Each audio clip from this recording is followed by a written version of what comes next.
Magandang hapon po sa inyong lahat. Weather update tayo. Humina na po ang bagyong Goring na nasa loob po ng ating Philippine Area of Responsibility.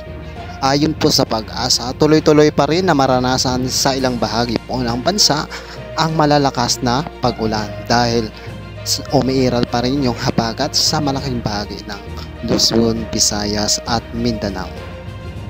Sa ngayon po ay nasa typhoon category na po ang bagyong Goring at ito ay papalabas na po sa ating Philippine Area of Responsibility sa susunod na mga araw, pero tuloy-tuloy pa rin na maranasan sa ilang bahagi po ng bansa, lalong-lalo na po dyan sa Northern Luzon kung saan po ay makaranas pa rin po ng malalakas na mga pag-ulan ngayong weekend. Sa ngayon po ay may low pressure area naman sa labas ng ating Philippine Area of Responsibility. Yan po ay nasa bahagi po ng Pacific Ocean na mababa naman ang tsansa na pumasok ito sa ating par. Sa ngayon po ay wala po itong epekto sa malaking bahagi ng bansa.